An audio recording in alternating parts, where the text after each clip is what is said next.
você diz, não tem como, não tem jeito, não tem saída, nós estamos num beco sem saída, nós estamos numa situação sem solução, é um problema conjugal, é um problema de saúde, é um problema financeiro, é um problema de conjuntura política do país, de situação econômica da nação, é o problema da sua empresa, é o problema lá do seu comércio, é o problema lá dos seus empreendimentos. Você olha, não tem mais jeito, agora acabou, agora não tem mais saída, agora não tem mais solução. E então eu quero dizer para você que a sua reação pode ser uma reação puramente humana, olhando para os recursos humanos, das limitações humanas. Mas eu chamo a sua atenção agora para a interpelação do versículo 13. Disse o Senhor a Abraão: por que se riu Sara, dizendo, será verdade que darei ainda luz, sendo velho? Deus é o Deus que confronta a nossa incredulidade. Convido você para pegar sua Bíblia comigo e abrir a sua Bíblia no livro de Gênesis, capítulo 18. Eu quero ler com você esta belíssima passagem que trata de um importante episódio na vida deste patriarca, o pai de todos os crentes. Então, abra sua Bíblia e acompanhe a leitura comigo, Gênesis 18. Apareceu o Senhor a Abraão nos carvalhais de Mamre, quando ele estava sentado à entrada da tenda, no maior calor do dia.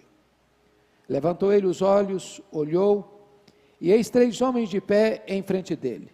Vendo-os, correu da porta da tenda ao seu encontro, prostrou-se em terra, e disse: Senhor meu, se acho mercê em tua presença, rogo-te que não passes do teu servo.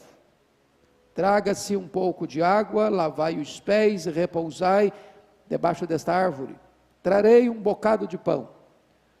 Refazei as vossas forças, visto que chegastes até vosso servo.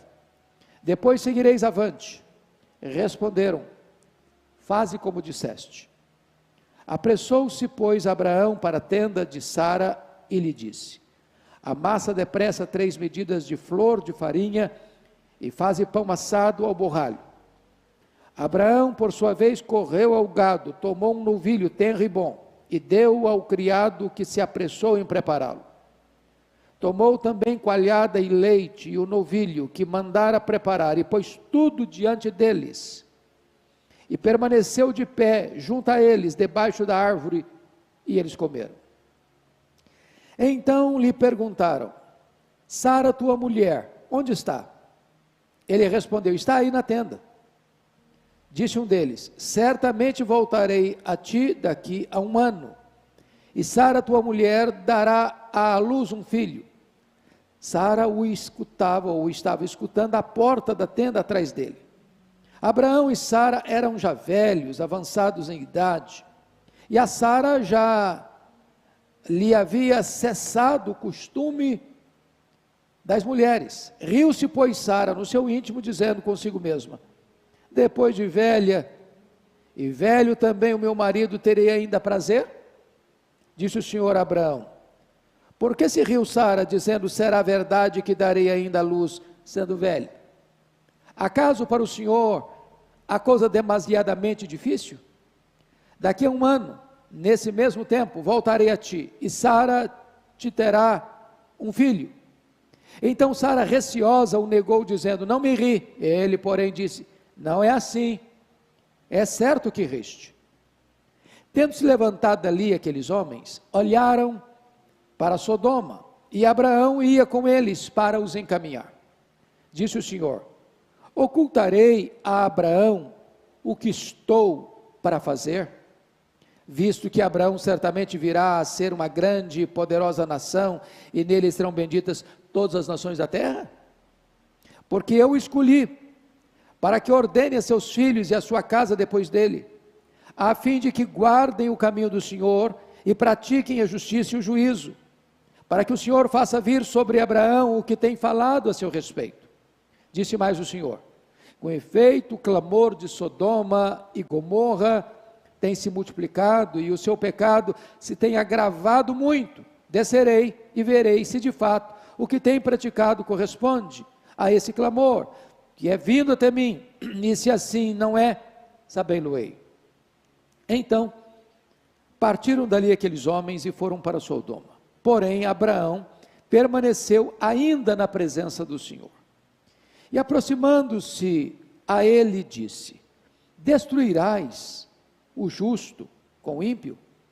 Se houver porventura 50 justos na cidade, destruirás ainda assim, e não pouparás o lugar por amor dos 50 justos que nela se encontram?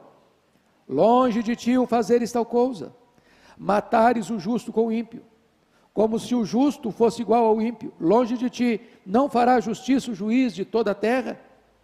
Então disse o Senhor: se eu achar em Sodoma 50 justos dentro da cidade, pouparei a cidade toda por amor deles.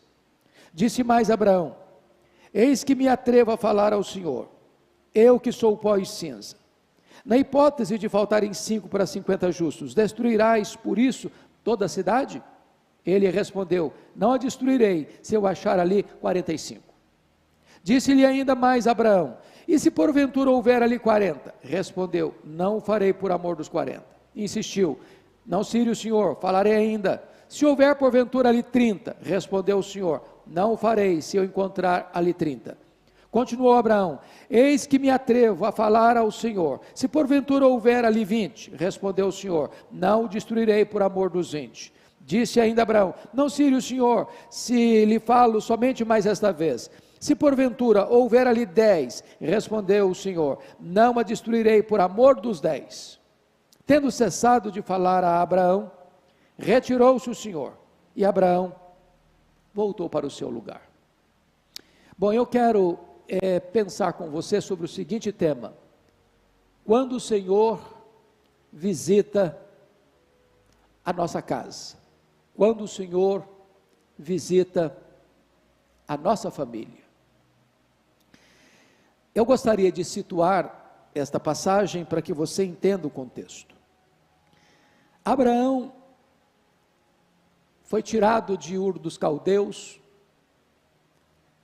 e Deus o ordenou a sair do meio da sua terra, do meio da sua parentela, ir para uma terra que Deus haveria de mostrá-lo, e Deus haveria de abençoá-lo e fazer dele uma bênção para as nações.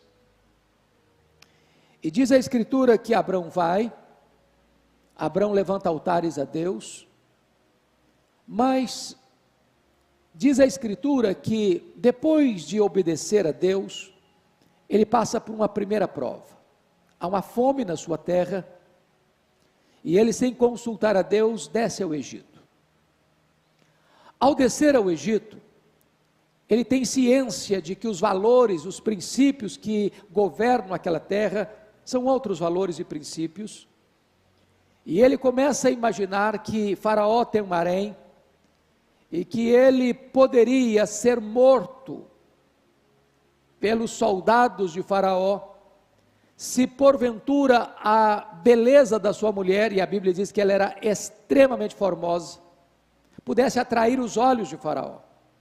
Então ele combina com a sua mulher para chegar no Egito e mentir acerca dela: você é minha irmã.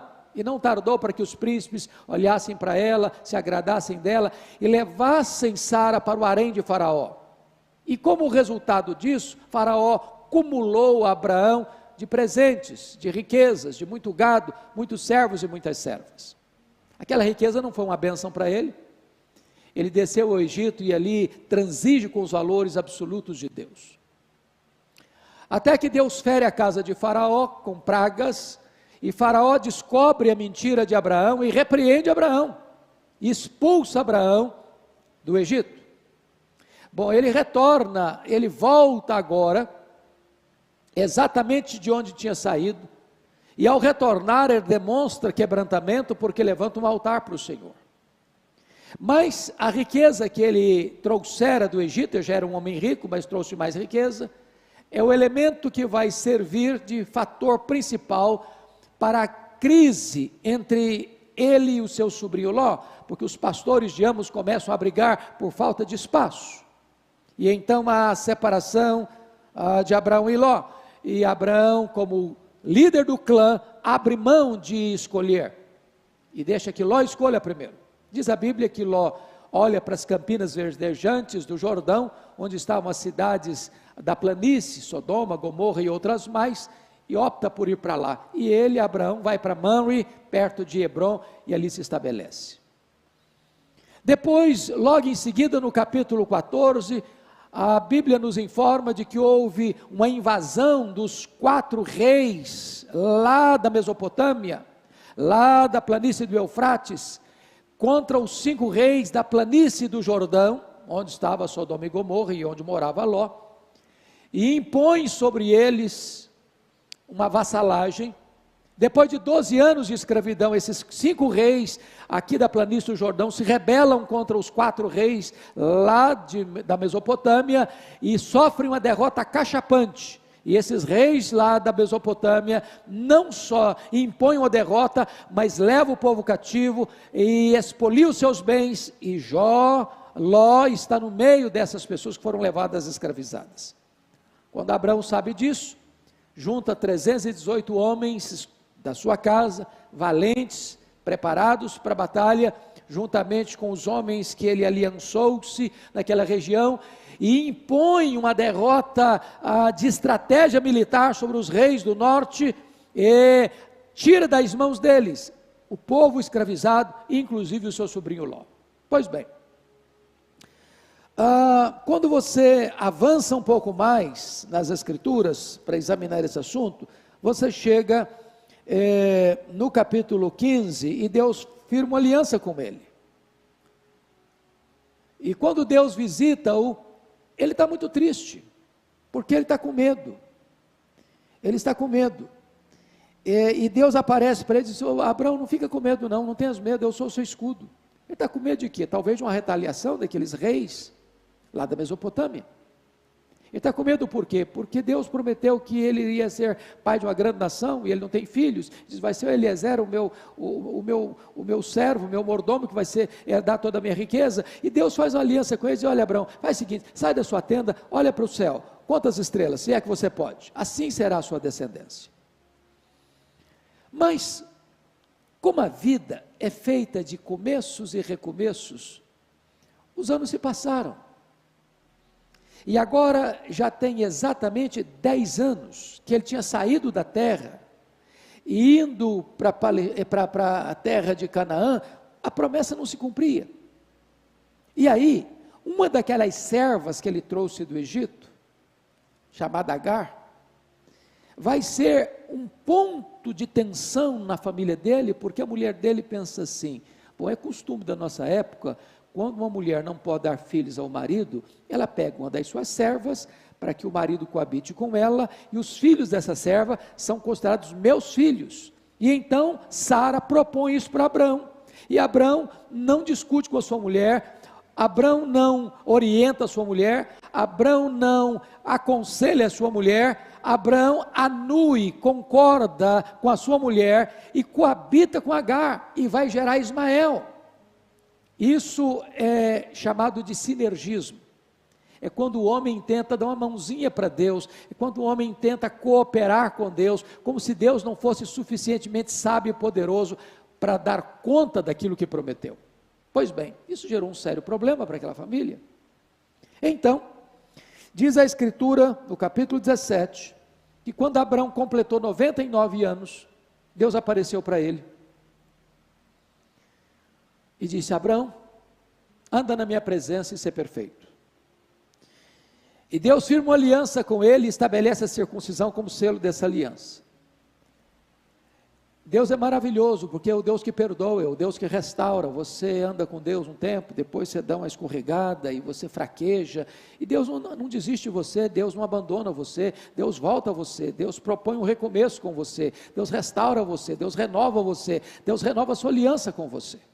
E então, com 99 anos, Deus renova a aliança, muda o nome dele de Abrão para Abraão, de grande pai, para pai de uma multidão, muda o nome de Sarai para Sara, e agora, logo em seguida, porque tem 99 anos, foi dentro daquele ano ainda, é que entra a passagem que acabamos de ler, capítulo 18.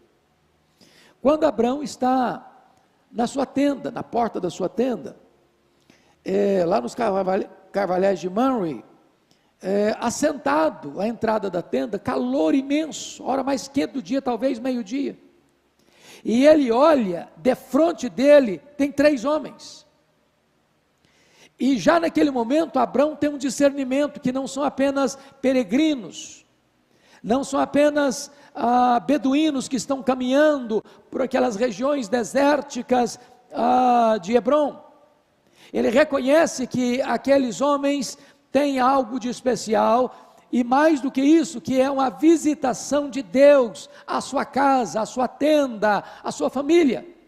E então diz o texto que ele corre ao encontro deles, e ele, vendo-os, correu da porta, verso 2, da tenda ao seu encontro, e prostrou-se em terra. Prostrou-se em terra. Quero destacar para você que alguns pais da igreja, e até mesmo o reformador Martim Lutero, chegou a pensar que esses 3 homens são a expressão do Pai, do Filho e do Espírito Santo, que seria uma representação da Trindade ali para Abraão. Particularmente, e baseado na maioria dos estudiosos, eu preciso discordar desse pensamento, e penso eu que o texto nos leva a outra conclusão, porque na verdade, o que acontece ali é que nesses 3 homens, um desses homens representava o Senhor, Deus Jeová, Deus Javé. E você pode ler comigo, por exemplo, o verso 13, disse o Senhor a Abraão. Então, quem está falando não é um anjo.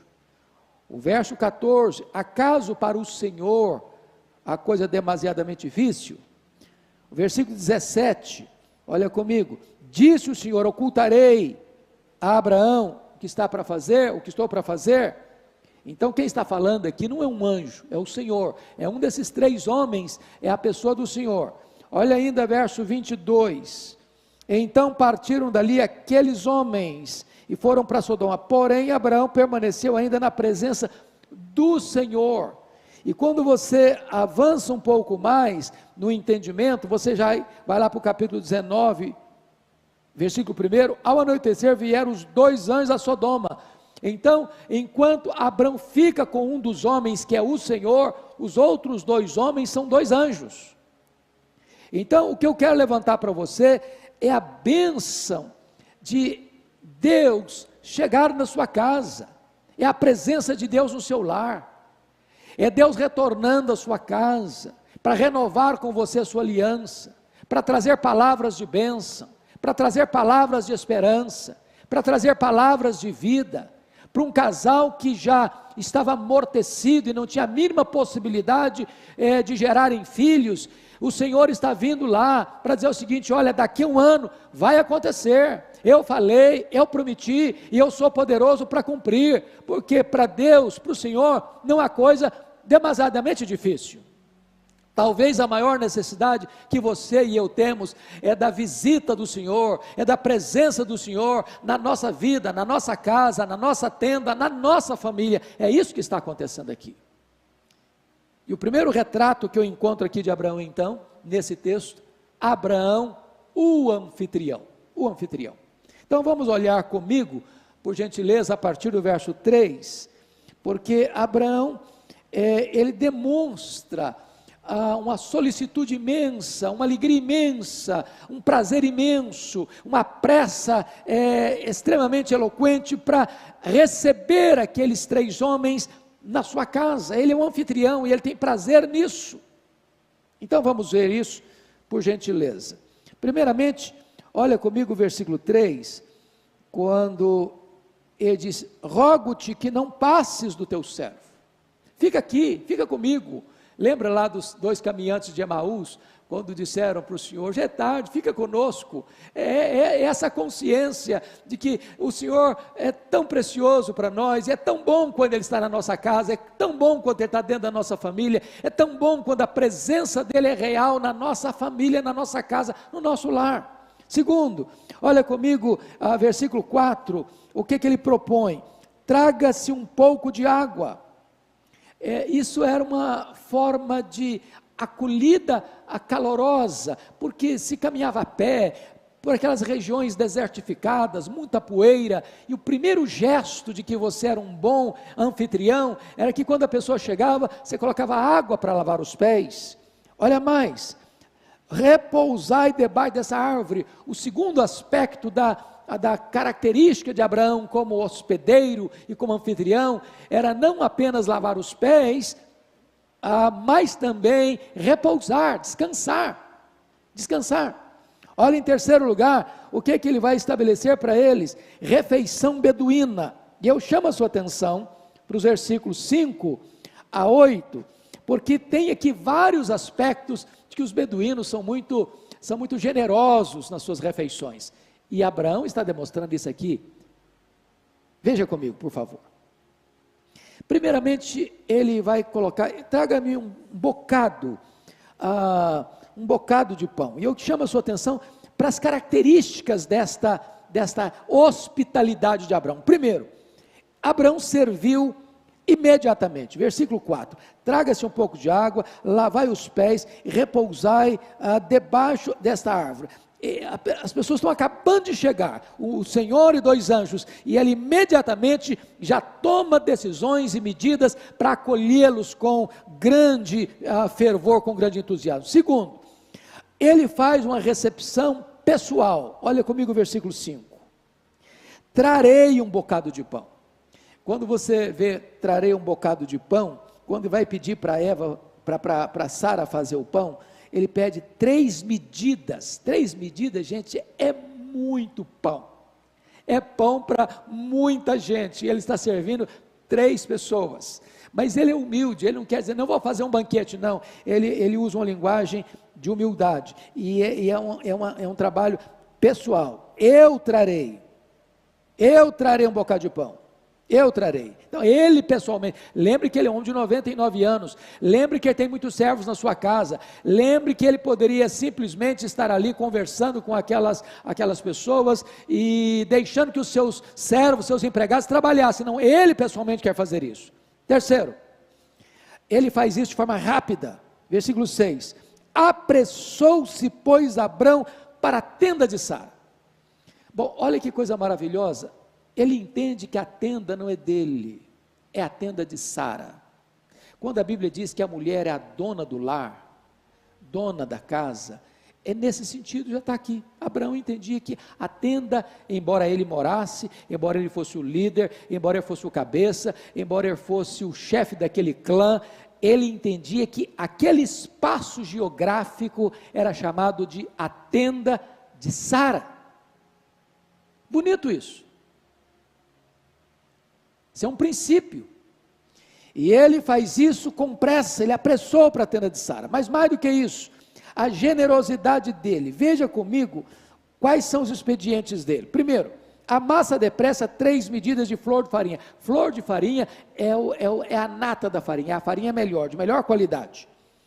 E faz pão assado. Cabia a mulher fazer o pão. Agora olha o versículo 7, Abrão por sua vez correu ao gado, 99 anos, ele não vai ao gado, ele corre ao gado, ele tem pressa, ele corre ao gado. Mas para que ele vai lá? Para tomar um novilho tenro e bom. Ele escolhe o bezerro cevado, ele escolhe o melhor, ele escolhe o mais tenro, ele escolhe o que ele tem de melhor. E diz o texto, versículo 7, deu ao criado, que fez o quê? Que se apressou em prepará-lo. Tudo é feito da melhor qualidade, tudo é escolhido com abundância, e tudo é feito com pressa. Agora veja você comigo o versículo de número 8, olha aí: tomou também coalhada e leite e o novilho que mandara preparar, e pôs tudo diante deles, é uma mesa farta, é uma mesa de um beduíno, e mais, diz o texto aí no versículo 8, que ele permanece de pé, como garçom, que está servindo, como garçom, que não é para bater papo, não é para puxar conversa, não é para perguntar, tem a única finalidade de estar ali para servir, para oferecer o melhor, para dar mais conforto aos seus convidados, e ele é o anfitrião, e ele fica ali, pronto e disposto a servir. Abraão, o anfitrião. A grande pergunta é, como você recebe o Senhor na sua casa? O Senhor se sentiria bem na sua casa, como sentia bem, por exemplo, lá na casa de Marta, Maria e Lázaro? O Senhor tem espaço na nossa família? Nós temos prazer em receber a presença dEle? O que é que nós estamos assistindo dentro da nossa casa? O que é que nós estamos ouvindo dentro da nossa casa? O que é que nós estamos conversando na nossa casa? O que é que nós estamos botando na mesa da nossa casa? Tudo isso traz glória para Deus e dizemos com isso: Senhor, seja bem-vindo na nossa casa, seja bem-vindo na nossa família. Essa é uma lição que Abrão nos ensina. Abrão, o anfitrião. Mas, quero partir para o segundo ponto desse texto. Agora Abrão, o marido. Então você vai ver comigo, por gentileza, nos versos 9 a 15. Porque no verso 9, há uma pergunta, e aqui depois que eles tomam a refeição, eles vão mostrar a finalidade daquela visita. Essa visita tem duas finalidades. A primeira delas, uma visita de graça à família de Abraão. Segundo, é uma visita de juízo às cidades da planície do Jordão, Sodoma e Gomorra. Vejamos então, olha a pergunta do verso 9. Então lhe perguntaram: Sara, tua mulher, onde está? Ele respondeu: está aí na tenda. Será que o Senhor e os dois anjos não sabiam onde Sara estava? Será que eles precisavam dessa informação? Será que eles não tinham esse conhecimento? Claro que a pergunta é retórica. A grande pergunta para um marido é esta: onde está a tua mulher? E onde está a tua mulher carrega por trás todo esse cenário. Como é que ela está? Como é que você tem tratado a ela? Como é que você tem convivido com ela? Como é que tem sido o seu relacionamento com ela? Eu tenho ministrado a você, Abrão, desde que você saiu de Ur dos Caldeus. Eu tenho falado com você, eu tenho visitado você, tenho dado promessas a você, eu tenho renovado as minhas alianças com você, eu tenho sempre reafirmado a minha palavra para você, de que eu vou suscitar a partir de você uma grande descendência. A grande pergunta é: onde está a sua mulher em tudo isso, Abrão?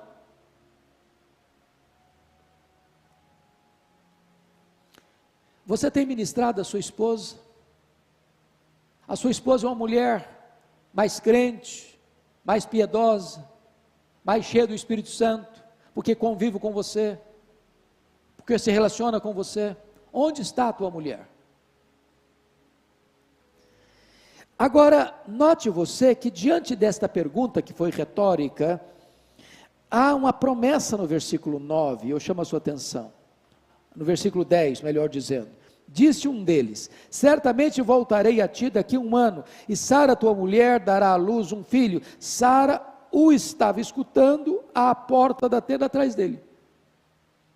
Então, a pergunta tinha a ver com exatamente esse sentimento do coração de Sara, que haveria de ouvir mais uma vez, e finalmente, pela última vez, esta promessa de que ela daria à luz a um filho. Só um detalhe agora: o tempo foi definido, daqui a 1 ano, nem menos, nem mais. O Deus que promete, agora estabelece os limites do cumprimento da sua promessa, é daqui a 1 ano. Mas vamos ver a realidade agora, versículo 11. Porque esta promessa é feita num contexto de uma realidade complicada.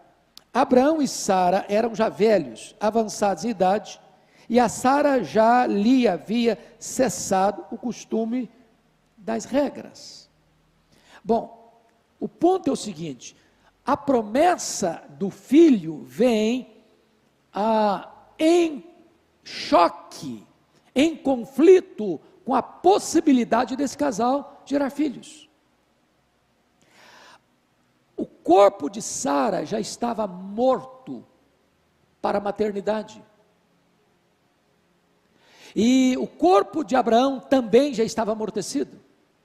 Esta palavra velho aqui, no versículo 11 e no versículo 12, quando ela pergunta: depois de velha e velho também meu senhor, terei ainda prazer, é a mesma palavra, para você ter uma ideia, dos ossos envelhecidos, ou lá em Josué 9, daquelas vestes rotas, que aquelas pessoas vieram para enganar Josué e fazer uma aliança com ele. A realidade é de impossibilidade de um milagre. É por isso que o próprio Senhor com os seus 2 anjos aparecem para dizer, eu vou fazer daqui a 1 ano. Qual foi a reação de Sara? Olha o versículo 12. Riu-se, pois, Sara no seu íntimo, dizendo consigo mesma, depois de velha e velho também o meu Senhor, terei ainda prazer. Este é o riso da incredulidade humana, e este é o riso das impossibilidades humanas. Tem hora que você diz, não tem como, não tem jeito, não tem saída, nós estamos num beco sem saída, nós estamos numa situação sem solução, é um problema conjugal, é um problema de saúde, é um problema financeiro, é um problema de conjuntura política do país, de situação econômica da nação, é o problema da sua empresa, é o problema lá do seu comércio, é o problema lá dos seus empreendimentos. Você olha, não tem mais jeito, agora acabou, agora não tem mais saída, agora não tem mais solução. E então eu quero dizer para você que a sua reação pode ser uma reação puramente humana, olhando para os recursos humanos, das limitações humanas. Mas eu chamo a sua atenção agora para a interpelação do versículo 13. Disse o Senhor a Abraão, por que se riu Sara, dizendo, será verdade que darei ainda luz, sendo velho? Deus é o Deus que confronta a nossa incredulidade. Deus é o Deus que nos repreende todas as vezes que nós duvidamos de que o seu poder pode fazer o impossível dos homens. E aí vem a declaração gloriosa que está registrada no versículo 14, uma das mais belas declarações da Bíblia, sobre a onipotência de Deus. Olha comigo, acaso para o Senhor a coisa demasiadamente difícil? Se Ele criou do nada o universo, você acha que Ele não pode abrir o ventre de uma mulher estéril, e Ele não pode ressuscitar o corpo de uma mulher já morta para a maternidade, para ela ser mãe, e mãe daquele herdeiro das promessas? Porventura a coisa demasiadamente difícil para Deus? Foi isso que Jó entendeu no final da sua vida. Agora eu sei que tudo podes, e nenhum dos teus planos pode ser frustrado. Foi isso que o anjo Gabriel disse a Maria, lá em Nazaré da Galileia, que para Deus não há impossíveis em todas as suas promessas. Foi isso que o apóstolo Paulo escreveu em Efésios 3:20, ora aquele que é poderoso para fazer infinitamente mais do que tudo quanto pedimos ou pensamos, conforme o seu poder que opera em nós. Então, os seus problemas podem ser maiores do que suas forças, mas os seus problemas são menores do que o poder todo suficiente de Deus. Então, o Senhor, depois de fazer isso, faz um confronto no versículo 15. Então Sara, receosa, o negou, dizendo, não me ri. Ele, porém, disse, não é assim, é certo que riste. Bom, não dá para mentir para Deus, porque aquilo que o riso de Sara não foi para fora, foi para dentro, não foi uma gargalhada, foi um riso interior. Mas o Senhor a viu, e o Senhor a confrontou. Eu quero dizer para você que Deus está olhando para nós, Ele está nos confrontando, e é melhor que você e eu nos curvemos ao seu confronto, e creiamos nas suas promessas. Bom, depois de falar então de Abrão, como anfitrião, Abrão como marido, eu quero pensar agora com você um pouco sobre Abrão como um profeta de Deus. Olha os versículos 16 a 18. Tendo se levantado dali aqueles homens, olharam para Sodoma, e Abraão ia com eles para os encaminhar. Disse o Senhor, ocultarei a Abraão o que estou para fazer? Visto que Abraão certamente virá a ser uma grande e poderosa nação, e nele serão benditas todas as famílias da terra. Você lembra que o profeta Amós chegou a dizer isso? que o Senhor não faz nada sem antes revelar o que vai fazer aos seus santos profetas. Abraão era um profeta de Deus. E Deus está saindo da casa de Abraão, onde deixou bênçãos e promessas, se encaminhando agora para Sodoma e Gomorra. E Deus está dizendo o seguinte: eu não vou executar juízo sobre aquelas cidades da planície, sem antes revelar isso a Abraão. Eu não tenho segredo com Abraão. Aquilo que eu vou fazer, eu ponho diante dos seus olhos. Eu trago essa informação para ele. Ele é meu profeta. Ele é meu mensageiro. E Deus está mostrando aqui que Ele está para cumprir um juízo iminente sobre as cidades malvadas e impiedosas da planície, mas antes disso, Abraão é informado do que Deus está para fazer. Depois disto, vem uma quarta figura de Abraão nesse texto. Primeiro, Abraão, o anfitrião. Segundo, Abraão, o marido. Terceiro, Abraão, o profeta.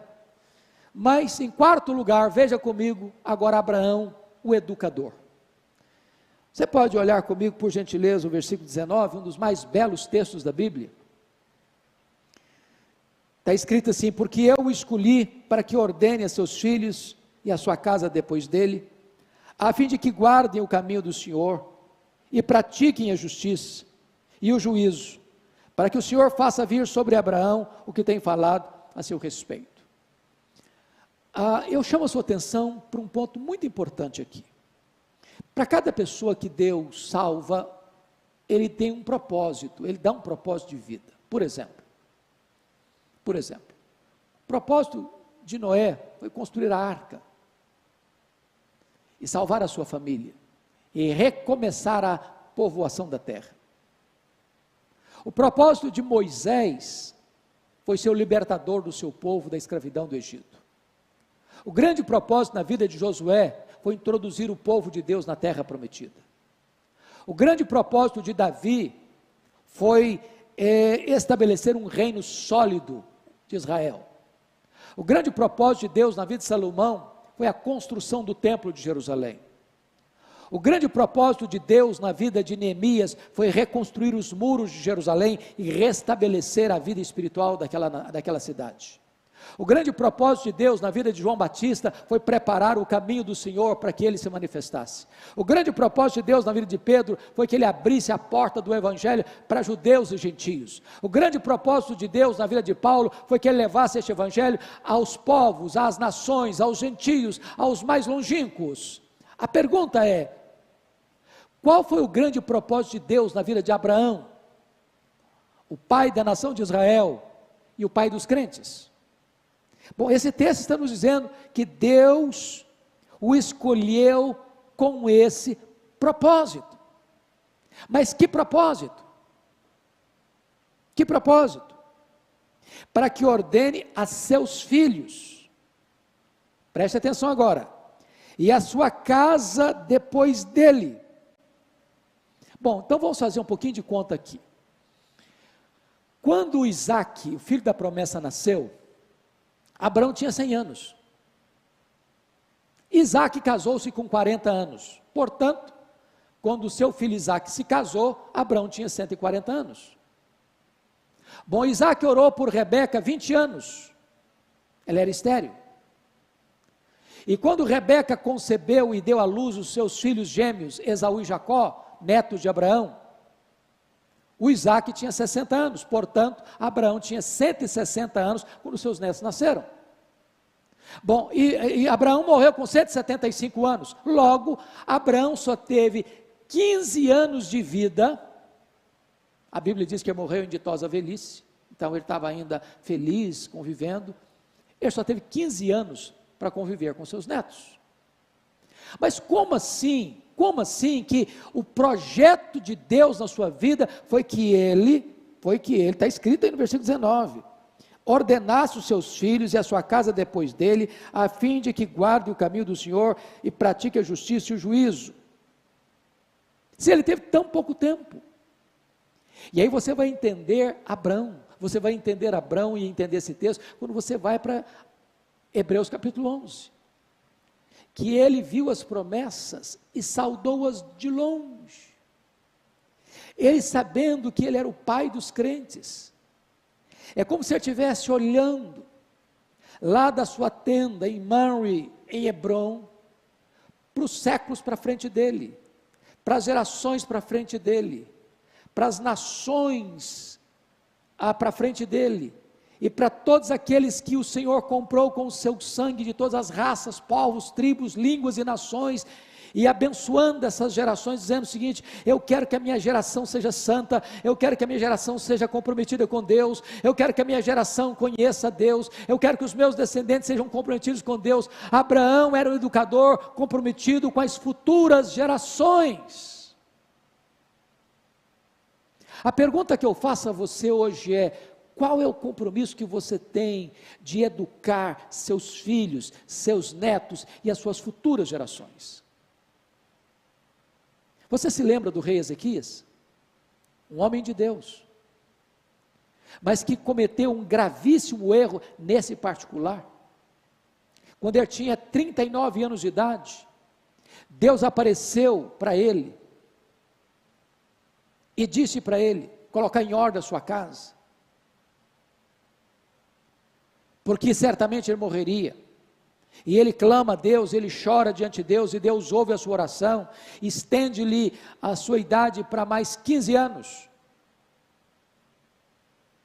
E diz a Escritura que 3 anos depois de curado, ele gera um filho, chamado Manassés.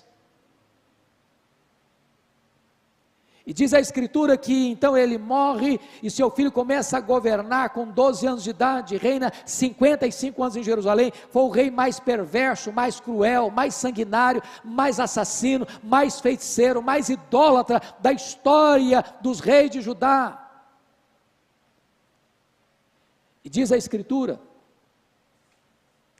que quando ele foi curado, vieram caravanas da Babilônia para presenteá-lo, para se alegrarem com ele diante do milagre, não só da cura, mas da libertação do Império Assírio.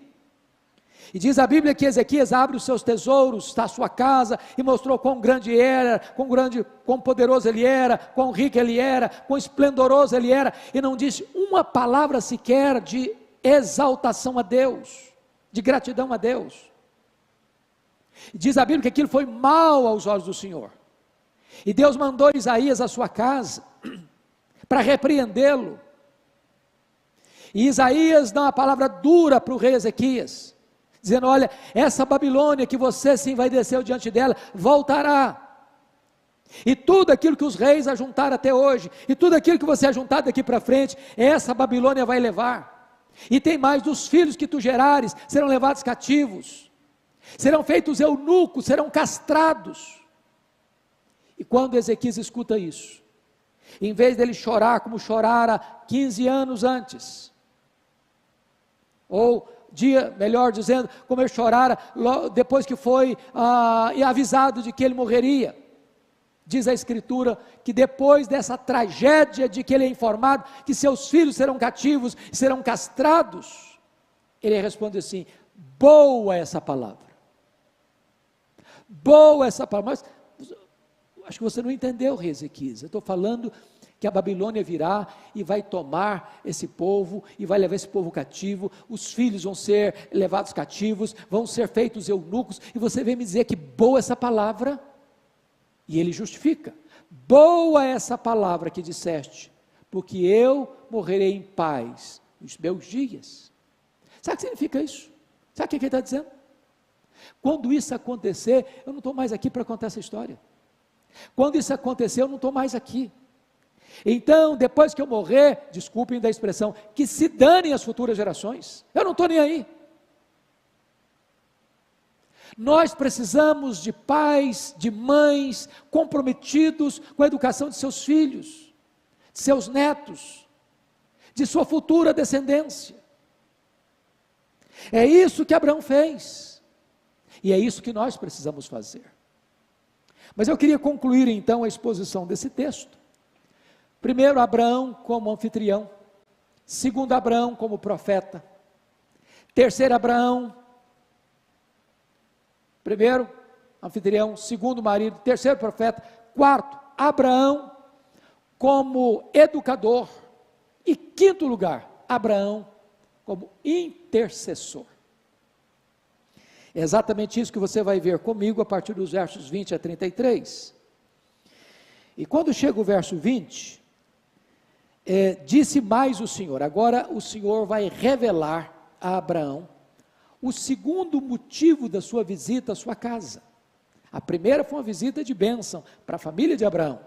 A segunda razão da visita à casa de Abraão, porque ele era um profeta de Deus, era avisar a ele de que haveria um juízo sobre as cidades da planície. Então escuta o verso 20. Disse mais o Senhor: com efeito o clamor da cidade de Sodoma, ou o clamor de Sodoma e Gomorra tem se multiplicado, e o seu pecado tem se agravado muito, muito. Então a primeira coisa que você nota aqui, o agravamento do pecado, e aquelas cidades já tinham sido abençoadas por Abraão, que libertou o seu povo, e tirou os espólios de guerra das mãos daqueles reis do norte, e eles poderiam ter reconhecido a boa mão de Deus e se arrependido, mas o contrário, depois da libertação, eles continuaram pecando e agravando ainda mais o pecado. Era uma cidade promíscua, era uma cidade onde a relação sexual das pessoas era contrária à natureza, era uma cidade violenta, e esta violência da cidade, as pessoas que eram violentadas nessa cidade, esse clamor subiu até Deus. Deus se importa com a cidade, e Deus vê os pecados da cidade.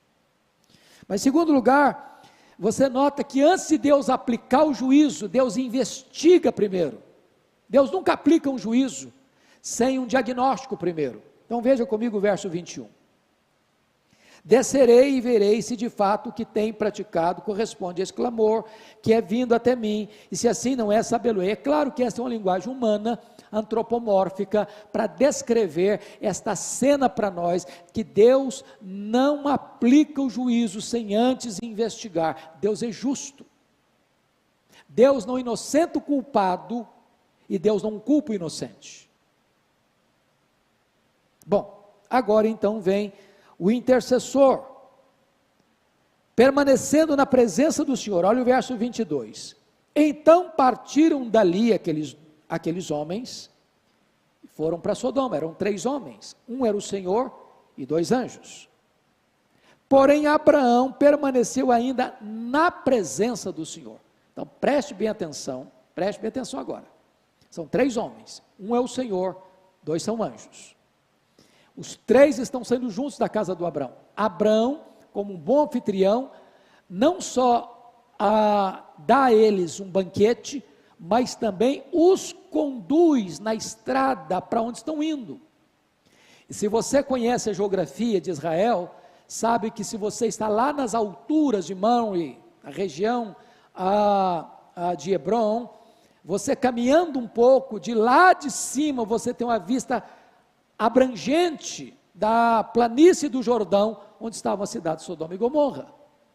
Mas Abraão fica com o Senhor. Uma das pessoas desses 3 homens é o Senhor, e ele permanece na presença do Senhor, conforme o registro do verso 22. Porém Abraão permaneceu ainda na presença do Senhor. E para que permaneceu? Para interceder, para se colocar na brecha. Abraão tem compromisso com Deus, e tem amor aos homens, é o intercessor. E a outra coisa, em quarto lugar, que eu chamo a sua atenção, que ele apela para o caráter justo de Deus. Chama a sua atenção para o verso 23, olha aí. E aproximando-se ele disse: destruirás o justo com o ímpio. Olha o verso 25, porque é lapidar o verso 25. Longe de ti, Abraão faz uma apologia do caráter justo de Deus. Longe de ti o fazeres tal coisa, matares o justo com o ímpio, como se o justo fosse igual ao ímpio. Longe de ti, não fará justiça o juiz de toda a terra. Essa é uma forma de você interceder. é de você relembrar, é você trazer à tona na sua oração quem é Deus. Deus tem compromisso com Ele mesmo, Deus tem aliança com Ele mesmo, Deus tem compromisso com o seu caráter, Deus tem compromisso com os seus atributos, e Abraão está recordando a Deus quem Deus é. O Senhor não vai destruir o ímpio com o justo, porque tu és justo, e sendo tu justo, tu não hás de destruir o piedoso com o ímpio, o impuro com o puro.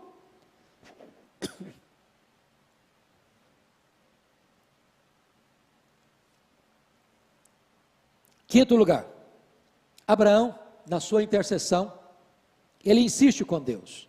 Nos versos 24 a 32, tem 6 pedidos de Abraão, 6. Se tiver 50, se tiver 45, se tiver 40, se tiver 30, se tiver 20, se tiver 10, Deus diz, a todos os pedidos Deus disse sim. Não, se tiver 50 eu não destruo, 45 eu não destruo, 40 eu não destruo, 30 eu não destruo, 20 eu não destruo, 10 eu não destruo. Por que parou nos 10? Porque 10 era mais do que um número simbólico, 10 era o menor número de um grupo, de uma comunidade.